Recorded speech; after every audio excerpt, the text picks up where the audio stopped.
তুমি কি জানো এই মহাবিশ্বের সবচেয়ে শক্তিশালী শব্দ কোনটি? না, কোনো গর্জনে নয়, কোনো বিস্ফোরণে নয়।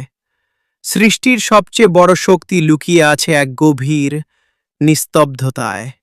Silence is not empty, it's full of answers. ঈশ্বর যখন কিছু তৈরি করেন, তখন তিনি চিৎকার করেন না। একটি গাছ যখন মাটি ফুঁড়ে বের হয়, সে কোনো শব্দ করে না। সূর্য যখন প্রতিদিন পৃথিবীকে আলো দেয়, সে কোনো আওয়াজ করে না। সৃষ্টির শুরু হয়েছিল নীরবতায়, আর তোমার জীবনের সবচেয়ে বড় পরিবর্তনও আসবে এই নীরবতা থেকেই।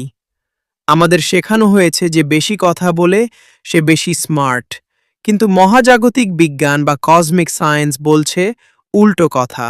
তুমি যখন কথা বলো, তখন তুমি শুধু সেটাই বলো যা তুমি জানো, কিন্তু তুমি যখন চুপ থাকো, তখন তুমি সেটা শোনো যা এই মহাবিশ্ব তোমাকে বলতে চায়। তোমার মুখ যখন বন্ধ থাকে, তখন তোমার আত্মা কথা বলা শুরু করে। প্রাচীন ভারতের ঋষিরা বছরের পর বছর কেন মৌনব্রত পালন করতেন জানো? কারণ তারা জানতেন আমাদের জীবনী শক্তি বা প্রাণ শক্তি সবচেয়ে বেশি নষ্ট হয় অপ্রয়োজনীয় কথায়। তুমি যদি সারাদিন বকবক করো, তোমার মস্তিষ্ক ক্লান্ত হয়ে পড়ে। কিন্তু তুমি যদি দিনে মাত্র ৩০ মিনিট চুপ থাকতে পারো, তোমার ব্রেন নিজেকে হিল বা নিরাময় করতে শুরু করে। বিজ্ঞান একে বলে নিউরোজেনেসিস। চুপ থাকা মানে দুর্বলতা নয়, চুপ থাকা মানে হলো নিজেকে রিচার্জ করা। বনের রাজা সিংহকে দেখেছ? সে সারাদিন ঘেউ ঘেউ করে না, সে শান্ত থাকে, চুপ থাকে, কিন্তু যখন সে অ্যাকশন নেয়, তখন পুরো জঙ্গল কেঁপে ওঠে। তোমার জীবনেও যদি বড় কিছু করতে চাও, তবে নিজের পরিকল্পনাগুলো চিৎকার করে সবাইকে বলে দিও না। মনে রাখবে, বীজের নিচে গাছ হওয়ার প্রক্রিয়াটা মাটির অন্ধকারেই হয়, সবার আড়ালে। তুমিও তোমার স্বপ্নগুলোকে নীরবতার অন্ধকারে বড় হতে দাও। যেদিন তুমি সফল হবে, সেদিন তোমার সফলতা চিৎকার করে কথা বলবে। তোমার তখন একটা শব্দও খরচ করতে হবে না।